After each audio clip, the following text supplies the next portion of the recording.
कथेचं नाव आहे संधी साधू. दुपार टळून गेली होती.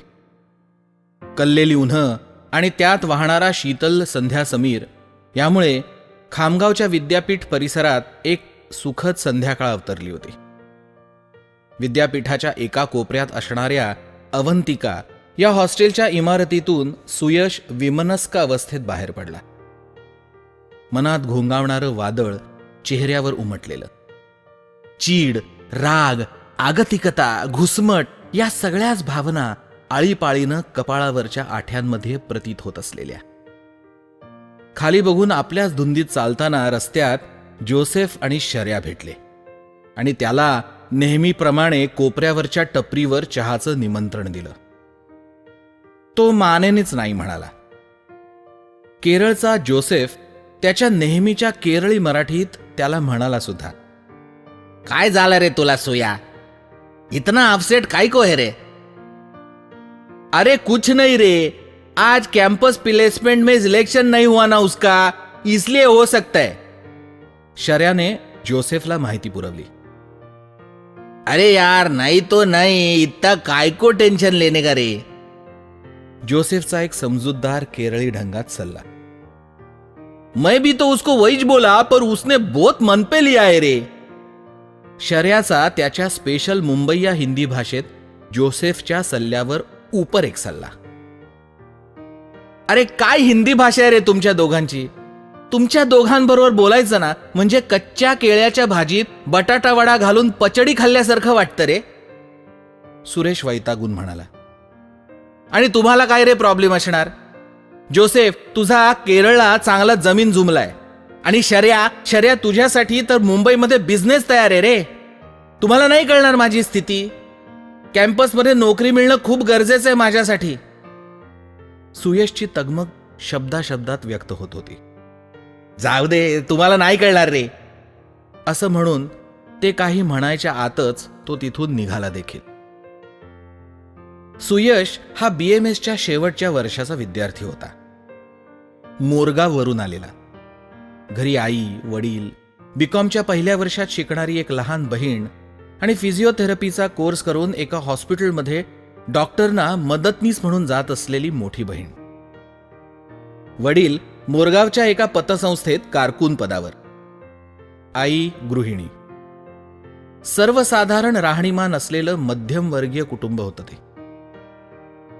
मोठ्या बहिणीला डॉक्टर व्हायचं होतं. हुशारही होती ती आणि मार्क्सही चांगले मिळाले होते.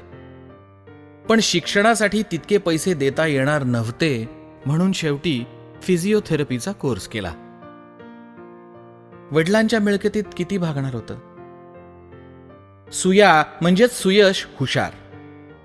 चांगले मार्क मिळाले म्हणून निदान त्याचं तरी शिक्षण नीट व्हावं म्हणून वडिलांनी पतसंस्थेतून कर्ज काढून त्याला BMSच्या कोर्सला खामगावला पाठवलं. वडील माळकरी. पतसंस्थेतून काम पूर्ण करून ते थेट एका शेटकडे अकाउंट्सचं पार्ट टाइम काम करायला जायचे आणि रात्री 9-10 वाजताच घरी परतायचे. जेवणखाण झालं की जवळच्या मंदिरात भजनात मृदुंग वाजवायचे. सुयशही त्यांच्याकडून शिकून छान मृदुंग वाजवायचा. घराला आधार म्हणून आई फावल्या वेळात कपडे शिवून द्यायची. आल्या गेल्याला अन्नपाणी द्यावं, दिवसभर कामात मन गुंतवावं आणि ईश्वरावर हवाला ठेवून दररोजचा दिवस गोड करावा ही घरातली पद्धत होती. सर्वसामान्य असलं तरी समाधानी घरकुल होतं ते. सुयश कधीही असा विमनस्क झाला की कॅम्पसच्या बाजूलाच एक श्री शंकरांचं मंदिर होतं, तिथे जाऊन बसायचा. मंदिरात फार कोणी येत नसे. पुजारी एकदा सकाळी झाडलोट आणि पूजा करून गेला की तसं शांत असायचं ते मंदिर दिवसभर. त्या मंदिरात गेलं की एका प्रकारची मनशांती मिळायची त्याला. म्हणून त्या दिवशीही तो त्या मंदिरात जाऊन बसला. कॅम्पस इंटरव्ह्यूमध्ये नोकरी मिळाली नाही म्हणून खूप उदास, खूप पराभूत वाटत होतं त्याला मनात. आधीच मोरगावसारख्या गावातून आलेला, सर्वसामान्य कुटुंबातला, कुणाचा फारसा वशिला पाठीशी नसलेला असा सुयश अनेक हजार BMS विद्यार्थ्यांपैकी एक. या सध्याच्या मंदीच्या अर्थव्यवस्थेत नोकरी कशी आणि कुठे मिळणार या चिंतेत असलेला.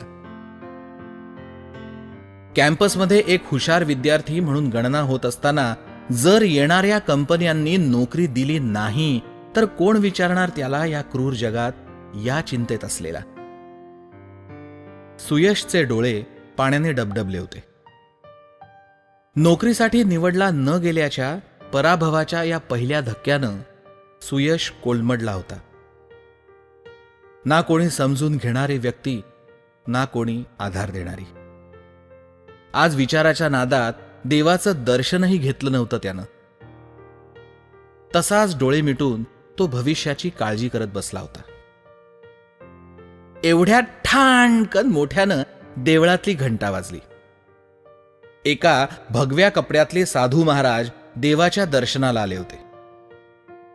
इतक्या मोठ्यानं घंटा वाजवून शांतीचा आणि मनातल्या विचार शृंखलेचा भंग केला म्हणून सुयशच्या कपाळावर एक आठी चढली आणि तो थोड्या रागानंच कोणी इथल्या शांतीचा भंग केला म्हणून आजूबाजूला पाहू लागला.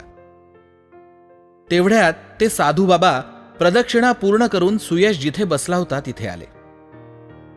सुयशला पाहिलं आणि म्हणाले, बम बम बोले, कैसे हो बच्चा. खरं तर सुयशला त्या साधू महाराजांची उपस्थिती डाचत होती. लवकर त्यांनी तिथून निघून जावं अशीच त्याची इच्छा होती. म्हणून ठीक हो असं त्रोटक आणि शुष्क उत्तर दिलं आणि पुन्हा डोळे मिटले.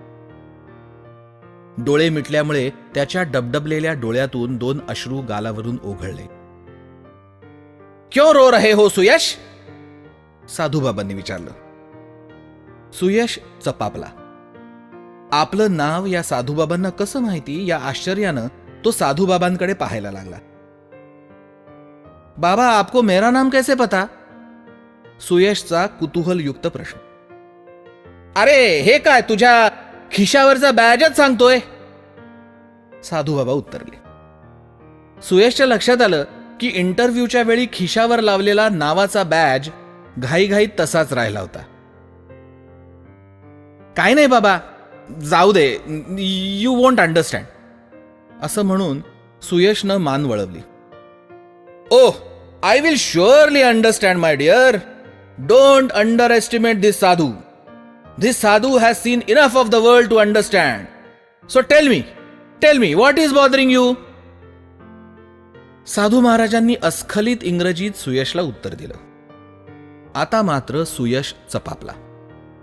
फाड इंग्रजी बोलणारे हे साधू महाराज कोणीतरी वेगळेच आहेत याची त्याला जाणीव झाली. तुम्ही इंग्रजी पण बोलता. सुयशचा आश्चर्ययुक्त प्रश्न.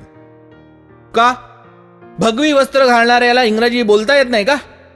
की इंग्रजी येत असूनही भगवी वस्त्र का घातली याचं अधिक आश्चर्य वाटतंय. बाबांचा प्रतिप्रश्न. नाही म्हणजे तसं नाही, पण भगवी कफनी घालणाऱ्या माणसाला इतकं चांगलं इंग्रजी बोलताना ऐकलं की आश्चर्य नाही का वाटणार. सुयशनं आपली स्वतःची बाजू मांडण्यासाठी केलेला युक्तिवाद. तुझं अगदीच चुकीचं नाही. कारण बरोबर 125 वर्षापूर्वी अमेरिकेत शिकागो शहरात भरलेल्या सर्वधर्म परिषदेत अशाच एका भगवी वस्त्र घातलेल्या स्वामी विवेकानंद नावाच्या एका महानुभावाने अस्खलित इंग्रजीत केवळ 5 मिनिटाच्या भाषणानं अवघं जग जिंकलं. तेव्हाही जग असंच आश्चर्यचकित झालं होतं. बाबांच्या चेहऱ्यावर स्वामी विवेकानंद या नावानं एक वेगळंच तेज पसरलं. साधूबाबा पुढे म्हणाले, ज्ञान आणि भक्ती यांच्याबरोबरच विज्ञान या विषयालाही अर्वाचीन काळामध्ये भगव्या रंगाशी जोडणारी स्वामी विवेकानंद ही पहिलीच व्यक्ती असेल बहुतेक. भगव्या रंगातल्या कपड्यातली माणसं अवैज्ञानिक असतात असा आपल्या भारतीयांनी कधी समज करून घेतला कोण जाणे. पूर्वीचे ऋषी मुनी हे वैज्ञानिकच नव्हते का. पण कुणीतरी बाहेरचं आलं आपल्यावर राज्य करायचं म्हणून आपल्या श्रद्धा, आपल्या निष्ठा, आपल्या परंपरा, आपल्या विचारांना भोंगळ, अंधश्रद्धाळू, अवैज्ञानिक ठरवलं आणि ते विष इतकं नसानसात पसरवलं की भारतीय सत्वच विसरून गेलेत स्वतःमधलं. आणि तेही इतकं की या विषाची नशा स्वतःहून उतरवायला तर तयार नाहीतच, पण कुणी उतरवू पाहिल, कुणी सांगू पाहिल तर त्यालाच वेड गावंढळ समजलं जातंय. आता स्वतःला सुशिक्षित म्हणवून इतकी गुलामी, इतकी पराभूत मनोवृत्ती अभिमानाने आपण मिरवतोय हे लक्षात सुद्धा येत नाहीये त्यांना. हे आश्चर्य आहे. ज्याची लाज वाटायला पाहिजे त्याबद्दल फुशारक्या काय मारतो आपण. भारत हा जगामधला 2 नंबरचा इंग्रजी बोलणारा देश आहे. ही काय अभिमानाने मिरवायची गोष्ट आहे का? 2 मराठी, 2 गुजराती, 2 पंजाबी, 2 कानडी व्यक्ती एकमेकात इंग्रजी बोलण्यात का धन्यता मानतात कोण जाणे. इंग्रजी ही इंटरनॅशनल व्यवहाराची भाषा आहे हे सत्य आहेच, आणि ती अस्खलित आलीच पाहिजे. पण आपल्या आईचा, आपल्या मातृभाषेचा आदर आपण नाही करणार तर काय शेजारी करणार आहे का? बरं ते जाऊ दे. तू का रडत होता सांग. साधूबाबांनी विषय बदलला. काय नाही हो बाबा, आज विद्यापीठात नोकरी देण्यासंदर्भात कॅम्पसमध्ये मुलाखती होत्या. त्यात माझी निवड नाही झाली. नोकरी मिळाली नाही तर कठीण आहे बाबा. सुयशनं त्याची व्यथा वैतागानं सांगितली. का कठीण काय? साधूबाबांचा प्रश्न. यावर सुयशनं घरची परिस्थिती आणि त्याच्या शिक्षणावर झालेला खर्च आणि ते कर्ज लवकरात लवकर फेडायला हवं वगैरे सगळं सांगितलं. मग यात काय कठीण आहे? साधूबाबांचा पुन्हा प्रश्न. इतक्या सगळ्या समस्या सांगून सुद्धा साधूबाबांना त्यातली गंभीरता कशी कळत नाहीये याचं आश्चर्य सुयशला वाटलं. बाबा असं काय विचारता? कठीण काय म्हणजे? नोकरी नाही दिली कुणी तर पैसे कुठून येणार? आणि पैसे नाही आले तर घरच्या समस्या सुटतील कशा? सुयशनं थोडं वैतागाच्या सुरातच विचारलं.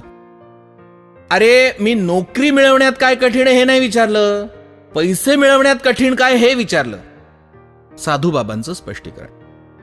या स्पष्टीकरणावर सुयश थोडा गोंधळला.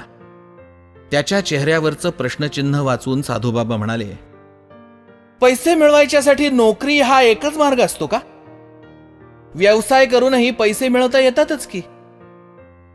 अहो बाबा, व्यवसाय करायचं म्हणजे भांडवल आलं. आधीच पैशाची तंगी, त्यात आता भांडवल कुठून उभं करायचं? आणि मला काम देणार कोण अनुभव नसताना? सुयशचा वैतागलेला पण व्यावहारिक प्रश्न. अरे सुयश, फक्त पैशाच्या भांडवलाने उद्योग चालले असते ना तर सगळेच यशस्वी झाले असते. अरे पैसे हा भांडवलाचा केवळ एक भाग झाला. तुझ्या आईवडिलांनी तुला दिलेले संस्कार, जीवनमूल्य हे भांडवल नाही का? त्यांचं प्रेम, त्यांचा आधार तुला आहे. तुझ्या बहिणीचा तुला पाठिंबा आहे, हे भांडवल नाहीये का तुझ्याकडे? तुला जीवाभावाचे मित्र आहेत, हे भांडवल नाहीये का? तुझ्यात कला आहे, हे भांडवल नाही का?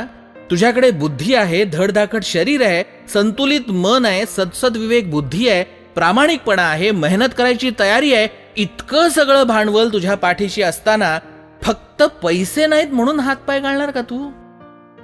अरे स्वतःची शक्तिस्थानं ओळख.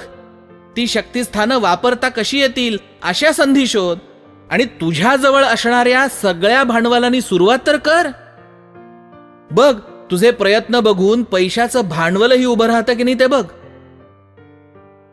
सुयश या विचारानं खूप उल्हासित झाला. प्रथमच कोणीतरी त्याला त्याच्या श्रीमंतीची जाणीव करून देत होतं. पैशाची श्रीमंती म्हणजेच खरी श्रीमंती असंच त्याला जगानं शिकवलं होतं आतापर्यंत. पैसे येत जात राहतात, पण साधूबाबांनी त्याला जाणीव करून दिलेली त्याची श्रीमंती ही चिरकाल टिकणारी होती हेही त्याच्या लक्षात आलं होतं. पण एक प्रश्न त्याला अजूनही होता. तो म्हणाला, बाबा तुम्ही म्हणता ते बरोबर आहे, पण मला संधी कोण देणार? साधूबाबा हसले. अरे वेड्या, अजूनही कोणीतरी तुला तुझ्या हातात संधी आयती आणून देईल असंच वाटतंय का? अरे जग हे खूप समस्यांनी भरलेलं आहे हे मान्य. सुयशनी होकार दिला. मग तुझी शक्तिस्थानं वापरून जी एखादी समस्या तुला सोडवता येईल असं वाटतं ती हातात घे आणि त्यावरचा तोडगा किंवा उपाय शोधण्याचा प्रयत्न कर. आणि तू काढलेल्या तोडग्यानं तू जितक्या माणसांच्या समस्या सोडवशील, त्यांचं जीवन अधिक सुखमय किंवा अधिक कार्यक्षम करशील, तितक्या संधी तुला नंतर स्वतःहून चालत येतील, अगदी पैशासकट. हे लक्षात ठेव. समस्येचं समाधान आनंदानं सेवा देऊन किंवा उत्तम उत्पादन देऊन वाजवी किमतीत प्रामाणिकपणे आणि पारदर्शकतेने देशील तर आयुष्यात तुला संधी आणि पैसे कधीही कमी पडायचे नाहीत. आणि अशा वेळी तुला नोकरी मागायची नाही, नोकऱ्या द्यायची वेळ येईल, हे लक्षात ठेव.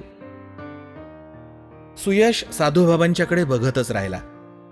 भगव्या कपड्याच्या मागे केवळ अस्खलित इंग्रजीच दडलेलं नाही, तर व्यवसायासंदर्भात इतकं ज्ञान दडलंय हेही त्याच्या लक्षात येत होतं. तो म्हणाला, बाबा तुम्ही नक्की कोण आहात? तुम्हाला व्यवसायाची इतकी माहिती कशी? साधूला व्यवसायाचे इतके बारीक कंगोरे कसे माहिती असतील? साधूबाबा हसले आणि म्हणाले, अरे समर्थ रामदासांचा श्रीमद दासबोध वाचलायस का कधी? सुयश म्हणाला, साधूबाबा दासबोध वाचायचं वय आहे का माझं? माझी आजी वाचायची तेव्हा थोडं कानावर पडलं होतं बस. साधूबाबा पुन्हा स्वतःशीच हसले आणि म्हणाले, तुझं वय? अरे दासबोध वाचायला उशीर झालाय तुला अगोदरच. श्रीमद भगवद्गीता, श्रीमद दासबोध, आचार्य पतंजलींचा अष्टांग योग, या सगळ्या गोष्टी शालेय शिक्षण सुरू असतानाच मुलांना समजावण्याच्या गोष्टी आहेत. ह्या काय म्हातारपणाचे उद्योग नव्हे. ते केवळ आध्यात्मिक ग्रंथ नाही आहेत, जीवन शिक्षण देणारी क्रमिक पुस्तक आहेत ती. कथा कीर्तनात तर कीर्तनकार सांगतातच, पण खरं तर शाळा कॉलेजमध्ये मुद्दामून शिकवले जावे असे ग्रंथ आहेत हे. भारताची भावी पिढी शारीरिक, मानसिक, भावनिक आणि आध्यात्मिक दृष्ट्या सशक्त व्हावी असं वाटत असेल तर शालेय शिक्षणाचा 1 तास तरी किमान या ग्रंथांच्या अभ्यासासाठी राखून ठेवावा, अशी ही सगळी ग्रंथसंपदा आहे. अरे समर्थांचा दासबोध म्हणालास तर प्रपंच आणि परमार्थ यांचा अप्रतिम संगम. 20 दशक 200 समास म्हणजे अखंड जीवन दर्शन आहे. अजून वय झालं नाही म्हणे. साधूबाबांच्या अंगात एक वेगळीच ऊर्जा दाटून आली होती. बाबा तुम्ही नक्की कोण आहात खरं सांगा. साधूबाबा हसले आणि त्यांनी आपल्या झोळीतून एक बटवा बाहेर काढला. त्यातून एक व्हिजिटिंग कार्ड बाहेर काढलं आणि सुयशच्या हातात दिलं. सुयशनं वाचलं, doctor Shrinivas Rajadhyaksha, MTech, PhD, MBA, chairman, Samarth group of industries. Suyash बाबांच्याकडे पाहतच राहिला. त्याला काय बोलावं हेच सुचेना. डॉक्टर राजाध्यक्ष म्हणाले, सुयश मी ठरवलं असतं ना तर माझ्या कुठल्याही कंपनीत मी तुला लगेच नोकरी देऊ शकलो असतो. पण आज मी तुला जे दिलंय ते एका नोकरीपेक्षा कितीतरी मूल्यवान आहे. कारण ते ऐकण्याची तुझी मनस्थितीही होती आणि मनोधारणाही. आणि हे मी स्वानुभवावर सांगू शकतो, कारण मला माझ्या तरुण वयात असेच एक संधी साधू बाबा भेटले. ते संधी साधू बाबा मला भेटले नसते तर मीही आज कुठेतरी नोकरी करून निवृत्त झालो असतो.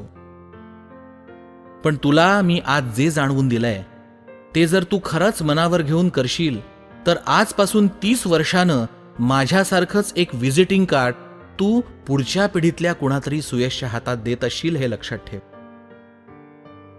पण बाबा क्षमा करा, म्हणजे डॉक्टर राजाध्यक्ष, आपण हा साधूबाबांचा वेश का घेतलाय? सुयशचा प्रश्न. हा प्रश्न डॉक्टरांना अपेक्षित होताच. ते म्हणाले, अरे सुयश, मी स्वामी विवेकानंदांचा भक्त. त्यांनी आणि सगळ्या संत मंडळींनी परिव्राजक अवस्थेत पूर्ण भारताचं पायी दर्शन घेतलंय. आणि त्यांच्या म्हणण्याप्रमाणे या अवस्थेत त्यांना जे जीवनाचं दर्शन होतं ना ते अद्भुत होतं. मी दरवर्षी 2 आठवडे सुट्टी घेतो, भगवा वेश घेतो, देशात कुठल्या तरी अज्ञात जागी परिव्राजकासारखा फिरतो. माणसाच्या अंगावर पैशाची झूल नसली ना की माणसं लवकर कळतात, असा माझा अनुभव आहे. तर असाच फिरत माणसांना वाचून जीवन दर्शन घेण्याचा प्रयत्न करत असतो. आणि कोणी तुझ्यासारखा सुयश भेटला तर माझ्या मार्गदर्शकांनी मला सांगितलेलं ज्ञान वाटतो, सुयोग्य व्यक्ती पाहून. या 2 आठवड्यात माझा ना अहंकार गळतो, मला एकांत मिळतो, मला नवीन ऊर्जा मिळते, मला माझ्या जीवनाचा नवीन अर्थ कळतो आणि माझ्या स्वतःच्या नवीन ओळखीसह पुढच्या 1 वर्षासाठी माझ्या साम्राज्याचा विस्तार करायला मी सज्ज होतो. सुयश, मी कोण आहे ते तुला माहित आहे. मी ना तुला भांडवल देणार ना नोकरी. पण काही अडलं तर फोन कर. मार्गदर्शन द्यायला मी केव्हाही तयार आहे.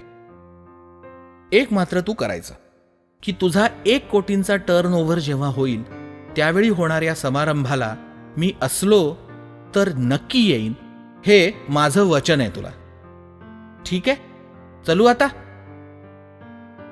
सुयश भरल्या मनानं आणि एका नव्या ऊर्जेसह एकीकडे डॉक्टर राजाध्यक्षांच्या म्हणजेच त्या संधीसाधू बाबांच्या पाठमोऱ्या आकृतीकडे आणि दुसरीकडे हातातल्या व्हिजिटिंग कार्डकडे कृतज्ञतेने पाहतच राहिला.